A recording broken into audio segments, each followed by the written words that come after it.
সাভারে পরপর দুবার প্রেসার কুকার বোম পাওয়ার বিষয়ে বিস্তারিত জানাতে এই মুহূর্তে আমাদের সাথে যুক্ত হচ্ছেন অপু ওহাব। অপু, এই বিষয়ে আসলে আইন শৃঙ্খলা বাহিনীর ভাষ্য কি এবং এর সাথে যারা জড়িত তাদেরকে শনাক্ত করা গেছে কিনা জানাবেন।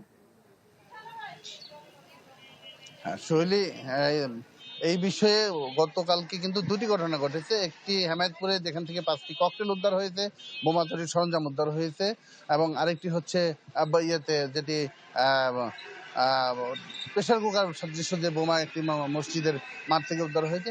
তো দুটি ঘটনাই কিন্তু আসলে একই রকম এবং একই দিনে। এই জন্য মামলা নিয়ে পুলিশ প্রশাসন বিশেষ করে তারা একটি মামলা হবে না, দুটি মামলা হবে, এজন্য কিন্তু তারা ঊর্ধ্বতম কর্তৃপক্ষের কাছে আলোচনা করে সিদ্ধান্ত নেবেন। তবে একটি মামলা, যেটি একজন আটক আছে, সেই ঘটনায় কিন্তু একটি মামলা হয়েছে এবং একজনকে গ্রেফতার দেখানো হয়েছে। এর বাইরে জনমনে কিন্তু একটি আতঙ্ক তৈরি হয়েছে, কারণ বাংলা কিউআর যেখানে নগদ পেমেন্ট সেখানে। সারা দেশে 10 লাখেরও বেশি মার্চেন্টে নগদে পেমেন্ট করুন খুব সহজে। 1 তারিখে অর্থাৎ 1 আগস্ট কিন্তু আশুলিয়াতে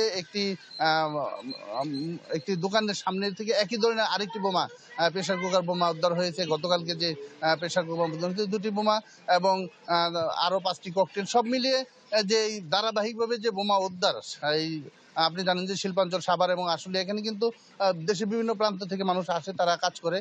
তো তাদের মধ্যে একটি আতঙ্ক তৈরি হয়েছে যে কেন হচ্ছে কি, বা প্রশাসনের সাথে আমাদের কথা হয়েছে। প্রশাসন আনুষ্ঠানিকভাবে কিছু বলেনি, তবে তারা জানিয়েছেন যে তারা কাজ করছে, জানমালের নিরাপত্তার জন্য কিন্তু সর্বোচ্চ সতর্কতার সাথে কাজ করছে, এই বিষয়টি নিশ্চিত করেছেন।